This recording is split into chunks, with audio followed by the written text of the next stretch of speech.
여러분의 삶 가운데 정말 삶이 공고하고 힘들고 외롭고 참 어려운 가운데 고통스러운 문제 가운데 살아가고 계신 분이 있다면 여호와 삼마, 바로 함께 하시는 하나님의 은혜로 회복되시기를 축원합니다. 오늘 이 말씀을 통해서 여호와 삼마의 하나님의 은혜는 무엇인가? 또 어떻게 하면 이런 은혜를 받을 수 있을까 하는 것에 대해서 말씀을 드리려고 합니다. 오늘 이 말씀을 들으시면서 정말 함께 하시는 하나님의 은혜로 모든 것이 회복되기를 예수 그리스도 이름으로 축원합니다. 첫째는 하나님이 함께 하시는 은혜는 오직 언약의 백성에게 주시는 은혜이다 하는 것입니다. 자, 보세요. 하나님은 아브라함을 부르시고 언약을 맺으셨어요. 하나님은 언약을 맺은 백성과 함께 해주시는 것을 볼 수 있습니다. 아브라함은 창세기 21장 22절에 보면 그때 아비멜렉과 그 군대 장관 비골이 아브라함에게 말하여 가로되 내가 무슨 일을 하든지 하나님이 너와 함께 계시도다. 아브라함과 함께 하는 것을 아브라함도 느꼈지만은 다른 사람들도, 주변 사람들도 분명히 알고 있었다고 말하고 있습니다. 또 이삭도 마찬가지죠. 창세기 26장 28절에 보면 그들이 가로되 여호와께서 너와 함께 계심을 우리가 분명히 보았으므로 우리 사이 곧 우리와 너의 사이에 맹세를 세워 너와 계약을 맺으리라 말했. 그러니까 이삭과 하나님이 언제나 함께 하셨습니다. 그것을 주변 사람들도 분명히 보았다 이렇게 말씀하고 있습니다. 또 창세기 46장에 보면 야곱이 이제 애굽에서 가족들을 데리고 이제 애굽으로 요셉을 만나기 위해서 이제 이주하잖아요. 그때 창세기 46장 3절로 4절에 보면 하나님께서 그 언약을 확인해 주시는 걸 볼 수 있습니다. 하나님이 가르쳤을 때 나는 하나님이라 네 아비의 하나님이 애굽으로 내려가기를 두려워 말라. 내가 거기서 너로 큰 민족을 이루게 하리라. 내가 너와 함께 애굽으로 내려가겠고 함께 가시겠다는 거예요. 정녕 너를 인도하여 다시 올라올 것이며 요셉이 그 손으로 내 눈을 감기리라 하셨다. 그래서 약속대로 430년 뒤에 하나님은 이스라엘 백성들을 가나안 땅으로 인도하셨어요. 여러분 출애굽한 상황도 그렇고 그리고 광야 생활도 그렇고 하나님이 이스라엘 백성들을 떠나지 아니하셨습니다. 언약된 백성이기 때문에 그 언약대로 항상 하나님이 함께 해주셨습니다. 그리고 이제 이 백성들이 광야에서 이제 예배를 드릴 수 있도록 성막을 짓게 해주셨습니다. 이 성막은 계속 옮겨 다니면서 예배 드리잖아요. 이제 가나안 땅에 들어가서는 성전을 짓게 해주셨습니다. 성전은 하나님께서 임재하시는 장소로 만나주시는, 백성들을 만나주시는 장소로 성막을 짓게 하셨고 성전을 짓게 하셨고, 그래서 역대하 7장 15절 16절 보면 이곳에서 하는 기도에 내가 눈을 들고 귀를 기울이니 이는 내가 이미 이 전을 택하고 거룩하게 하여 내 이름으로 여기 영영이 있게 하였습니다. 내 눈과 내 마음이 항상 여기 있느니라. 그러니까 항상 임재해 계시는 그 하나님, 그 약속을 말씀하세요. 그래서 이스라엘 백성들의 가장 큰 문제가 생긴 것이 바로 성전이 파괴가 된 거거든요. 예배를 제대로 드리지 못했는데 이제 오랜 후에 에스겔 선지자를 통해서 하나님께서 이스라엘을 회복시켜 줄 것을 예언하고 있는데, 그것이 바로 첫 번째 회복이 성전을 회복시켜 주시겠다는 거예요. 성전을. 그리고 그 땅 중앙에 이 하나님의 이 성전을 세울 것을 말씀하고 있습니다. 자, 그림을 보시면은 이제 12지파가 있는데 그 땅을 분배해 줬는데 성전을 중심으로 해서 북쪽으로 7지파가 살고 남쪽으로 5지파가 자리를 저렇게 잡습니다. 그리고 두 번째 그림을 보면 이제 성전이 있는 중앙 부분은 정사각형 형태의 땅이 있어요. 그러니까 항상 이스라엘 백성들은 성전을 중심으로 해서 저렇게 사는 거예요. 그래서 성전 주변에는 바로 제사장들과 레위인, 성전을 섬기는 사람들이 살고, 그 다음에 그 밑에 성읍이 있어요.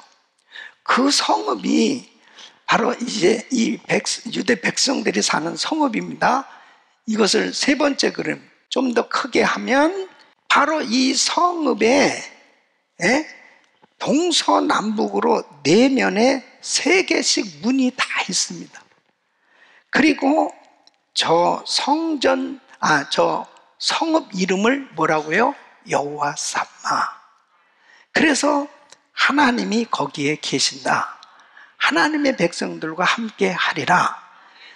하나님께서 친히 그 성에 계시면서 하나님의 백성들을 통치해 주시겠다는 거예요.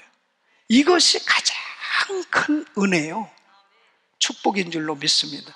이 약속이, 이 언약이 이루어진 것은 바로 예수님께서 이 땅에 오심으로 이루어졌는데, 바로 예수님께서 임마누엘이라 하리라. 임마누엘로 이 땅에 오셨다. 여호와 삼마 하나님이 임마누엘로 이 땅에 오셔서 우리 안에 내주하심으로, 성령으로 내주하심으로 영원히 우리를 떠나지 아니하시고 함께 해주신 은혜가 임한 줄 믿습니다. 그리고 이 예언의 말씀이 완벽하게 이루어지는 것은 이제 예수님의 재림 때 이루어지는 것입니다. 그래서 요한계시록 21장 3절로 4절 보면, 내가 들으니 보좌에서 큰 음성이 나서 가로되 보라, 하나님의 장막이 사람들과 함께 있음에 하나님이 저희와 함께 거하시리니, 저희는 하나님의 백성이 되고 하나님은 친히 저희와 함께 계셔서 모든 눈물을 그 눈에서 씻기시며 다시 사망이 없고 애통하는 것이나 곡하는 것이나 아픈 것이 다시 있지 아니하리니 처음 것들이 다 지나갔어. 하나님이 영원토록 함께 하시는 영원한 천국이 이루어지면 더 이상 사망이나 아픈 것도 없고, 그리고 가장 평안한 하나님의 나라가 임하는 줄로 믿습니다. 주님이 함께 하시는 곳이 천국이에요. 주님이 영원히 함께 하시는 곳이 천국입니다. 여러분, 언약 맺은 하나님의 백성들에게 하나님께서 주시는 그 특권이 뭐냐면 함께 해주시겠다는 거예요. 특별히 예수 그리스도를 통해서 우리는 하나님을 만나게 됐습니다. 예수 그리스도께서 친히 성전이 되어주셨습니다. 그래서 그 주님을 만난 하나님의 자녀들, 이제 우리는 예수 안에서 언약을 받은 백성이 됐어요. 하나님의 자녀가 됐어요. 믿습니까? 우리는 하나님의 자녀로서 살아가는 가장 큰 특권이 뭐냐? 임마누엘의 하나님을 만나고 사는 겁니다. 최고의 은혜가 뭡니까? 여호와 삼마, 하나님이 함께 해주시는 은혜입니다.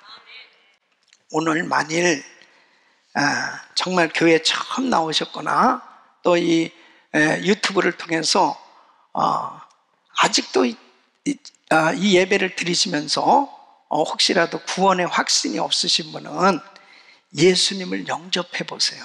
예수님을 나의 구주로 주님으로 영접할 때, 영접하는 자 곧 그 이름을 믿는 자는 하나님의 자녀가 되는 권세를 주셨으니까, 하나님 자녀로 이제 언약을 맺게 되는 거예요. 그 언약을 맺은 하나님의 자녀는 여호와 삼마, 하나님이 함께 해주시는 이 놀라운 임재하시는 하나님의 은혜를 받게 되는 겁니다. 그것이 가장 큰 행복이요 축복입니다. 저도 예수 믿기 전에는 뭔가 내 마음에 불안함이 있었습니다. 그 불안함이 뭔가 살펴보니까 죽음에 대한 두려움이었습니다. 그런데 예수 믿고 난 다음에는 이 죽음에 대한 두려움이 다 사라졌습니다. 그 이유가 뭐냐면 예수를 믿는 그 순간 지금부터 내가 죽어도 영원한 천국에 간단 말이에요. 이게 그냥 이어져서 사는 거예요. 이어져서. 할렐루야. 그게 바로 뭐겠어요? 주님이 나하고 함께하고 계신다는 거예요.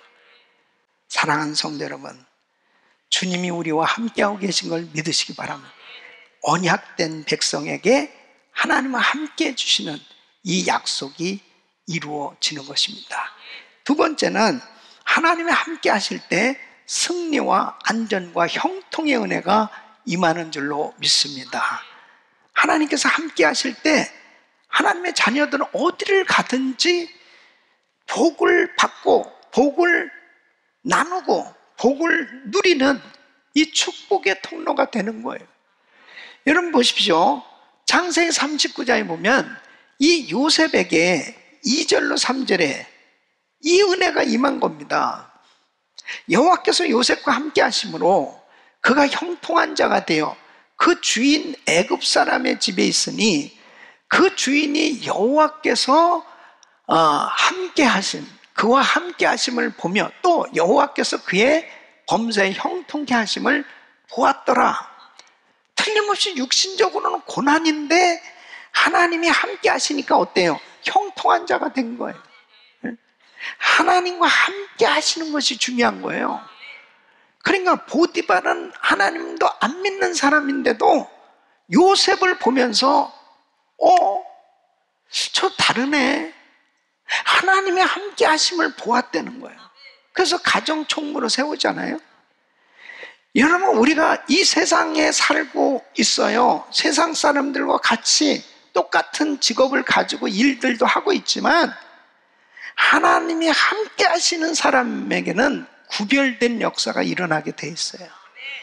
바로 그 주님이 함께 하실 때 말할 수 없는 평강이 임해요. 말할 수 없는 은혜가 임해요. 말할 수 없는 능력이 임해요. 말할 수 없는 치유의 역사가 임하는 것입니다. 그런데 문제가 있어요. 그 문제가 뭐냐면 에스겔서 10장에 보면 하나님의 임재가 떠나는 장면을 보게 됩니다. 하나님께서 임재하시고 함께 하시면 하나님의 영광이 임하는데 하나님의 임재가 떠나면 하나님의 영광이 떠나는 거예요. 그래서 에스겔서 10장 18절 19절 보면 여호와의 영광이 성전 문지방을 떠나서 떠났어. 왜 떠났느냐? 하나님은 왜 성전을 떠나셔야만 했느냐? 에스겔서 8장 6절에 이렇게 말하고 있습니다. 그들이 여기서 크게 가증한 일을 행하여 나로 내 성소를 멀리 떠나게 하느니라. 성전 안에서 70명의 장로들이 우상을 섬기고 있었습니다. 여인들이 담무스라는 우상 앞에 울고 있고요. 25명의 제사장들과 대제사장이 태양신을 숭배한 겁니다. 기가 막힙니다. 태양신을 숭배. 그러니까 결국 하나님의 영광이 성전을 떠나는 거예요. 성전에서 떠나는 거예요. 그럴 때 하나님의 임재, 하나님의 영광이 떠나면 비참한 신세가 되는 겁니다. 인생이 주님이 함께 해주셔야 빛나는 인생이 되는 거예요. 주님이 떠나시면 아무것도 아니에요. 그래서 BC 587년에 결국 이 유다는 시드기야 왕 때 바벨론의 세 번째 침공을 당하고 이제 예루살렘 성이 함락되고 성전이 파괴되고 사람들이 다 흩어지고 포로로 잡혀가. 먹을 물도 없고 음식도 없어서 굶주리고 말할 수 없는 고통스러운 그런 삶이 됐는데 가장 큰 고통이 뭐냐? 하나님의 영광이 떠난 고통이에요. 하나님의 영광이 떠나면 안 돼요. 여러분, 신약시대의 라오디가 교회가 그렇습니다. 라오디가 교회는 우리는 부자인데요, 우리는 부족함이 없습니다, 우리 잘 살아요. 근데 이 교회는 주님이 교회 안에 계시지 않고 밖에 계시다고 그랬어요. 내가 문 밖에서 두드리노니. 그러니까 주님이 임재하시지 않으면 부자가 무슨 소용이 있습니까? 부자교회가 무슨, 물질적으로 부자교회가 무슨 소용이 있고, 이렇게 성전을 아무리 잘 져놨어도 주님이 임재하시지 않으면 무슨 소용이 있겠어요? 예? 계시록 3장 15절로 17절 보면, 내가 내 행위를 아노니 내가 차지도 아니하고 더없지도 아니하도다. 내가 차든지 더없든지 하기를 원하노라. 내가 이같이 미지근하여 더없지도 아니하고 차지도 아니하니 내 입에서 너를 토하여 내치리라. 내가 말하기를 나는 부자라 부유하여 부족한 것이 없다나 내 곤고한 것과 가련한 것과 가난한 것과 눈먼 것과 벌거벗은 것을 알지 못하는. 사람들은 물질 손해보는 건 금방 느낍니다. 물질 잃어버린 거는요 금방 느껴요. 물질 손해보고 잃어버린 것은 잠을 못 자요. 금방 너무너무 막 안타깝고 어찌할 줄 모를 만큼 그렇게 금방 느끼는데, 과연 내 신앙생활이 정말 처참하게 그렇게 침체되어진 것에 대해서 그렇게 안타까워하냐 이거죠. 내 신앙이 지금 무너지는 것에 대해서, 내 신앙이 과거같이 그렇게 뜨겁지 못하고 미지근한 상태가 되어지는 것도 알지 못하고 지난다면 얼마나 우리 주님이 안타까워하시겠어요.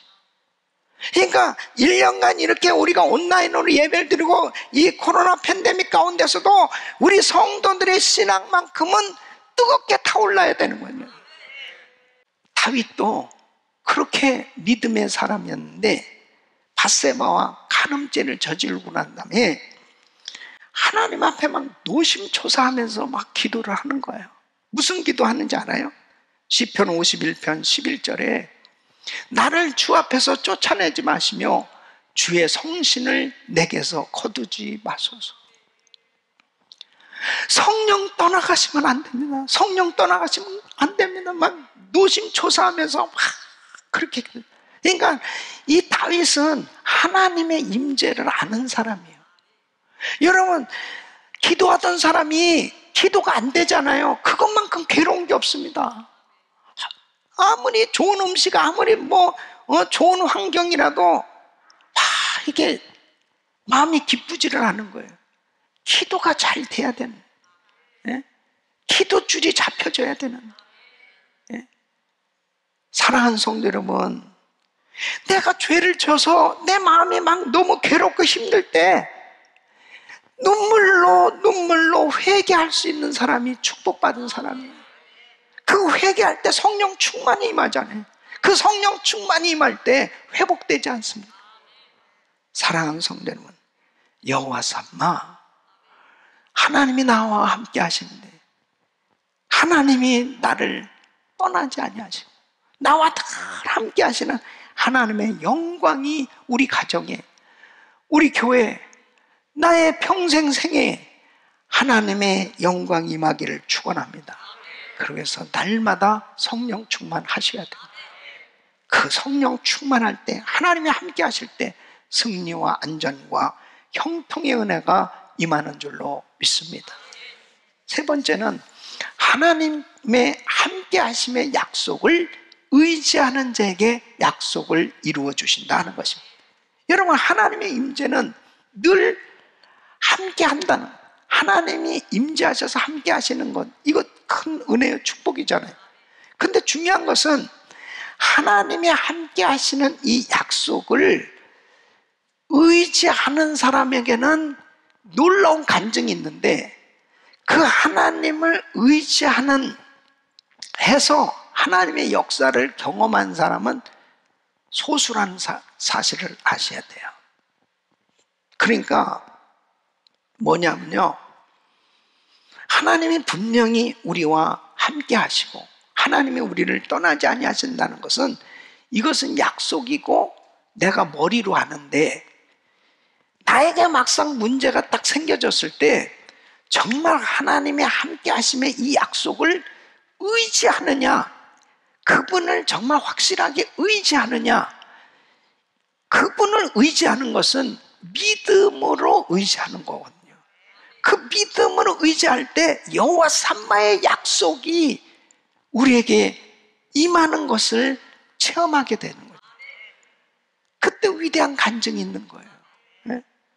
앞에도 계시고 우편에도 계시고 나와 늘 함께 하시는 그 하나님을 찬양하시길 바라며 그분을 의지해 보세요.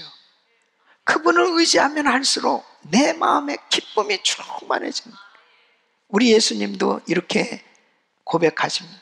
요한복음 16장 32절 보면 보라, 너희가 다 각각 제 곳으로 흩어지고 나를 혼자 둘 때가 오나니 벌써 왔도다. 그러나 내가 혼자 있는 것이 아니라 아버지께서 나와 함께 계시느니라. 예수님 잡히셨을 때 제자들이 다 예수를 버리고 도망갔죠. 예수님은 혼자가 아니라는 거예요. 내가 혼자 있는 것이 아니라 아버지께서 나와 함께 계시니라. 사랑하는 성도 여러분, 여러분 혼자가 아니에요. 우리 주님이 함께하고 계세요. 여러분 외로워하지 마세요. 힘들어하지 마세요. 우리 주님이 여러분 떠나지 아니하시고 함께하고 계십니다.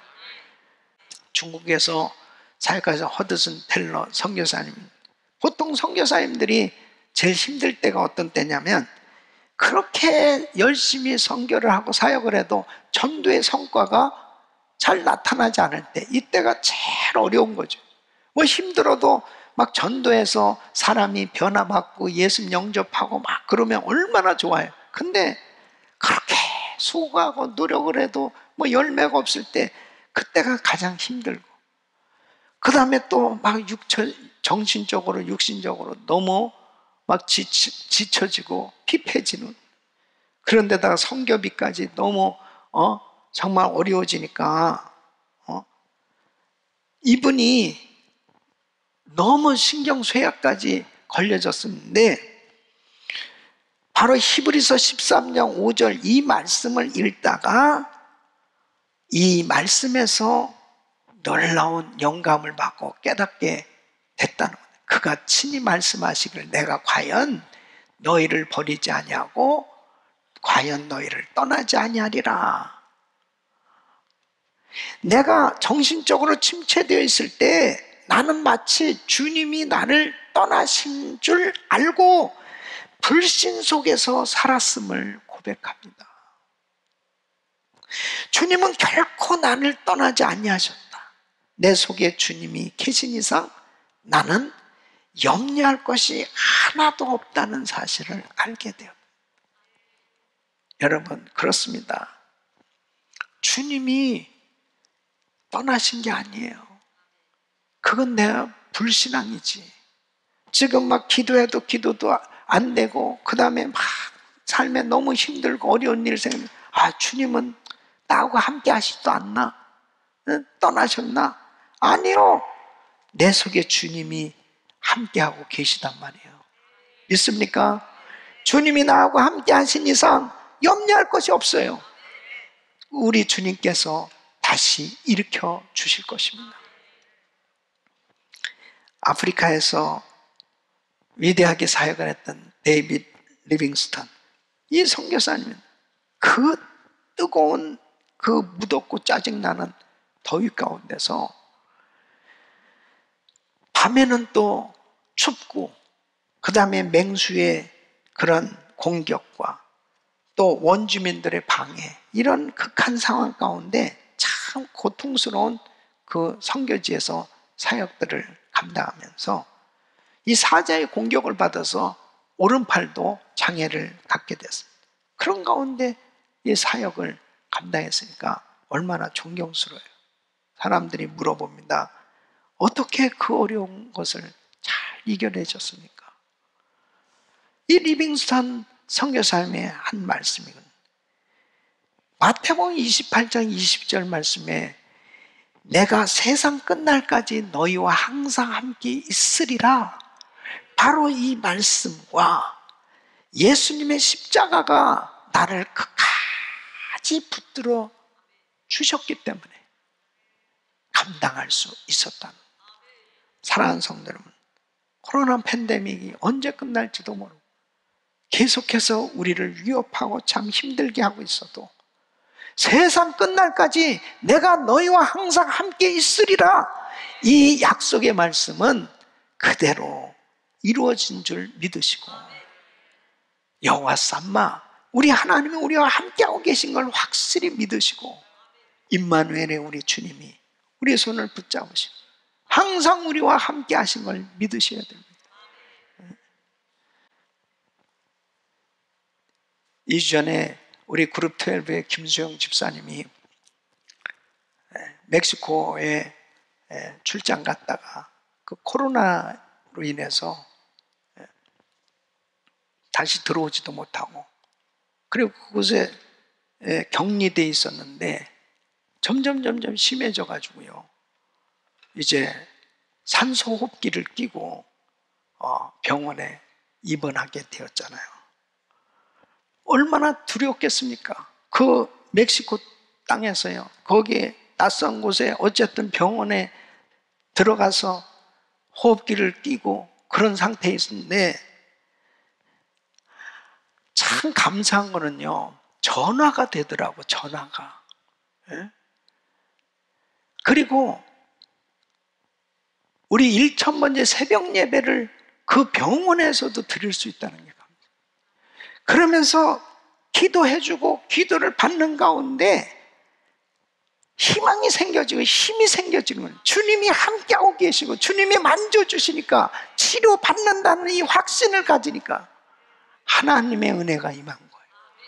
그래서 회복돼서 완전히 완치돼서 이제 미국에 들어와서 오늘 예배에 참석한다고 얘기를 들었습니다. 할렐루야, 하나님께 영광. 기적 아니겠습니까? 여호와 삼마, 하나님은 거기도 함께하고 계시다. 하나님은 우리와 함께하고 계시다. 하나님과 함께 하시면 이 약속을 의지하는 자에게 여호와 삼마, 그 하나님의 임재하심, 함께 하시는 줄 믿으시고, 어떤 환경 속에도 절대 포기하지 마시고 실망하고 낙심하지 말고, 하나님 우리와 함께하고 나와 함께하고 계신 걸 확신하고 날마다 승리하시기를 예수 그리스도 이름으로 축원합니다. 아멘. 기도하겠습니다.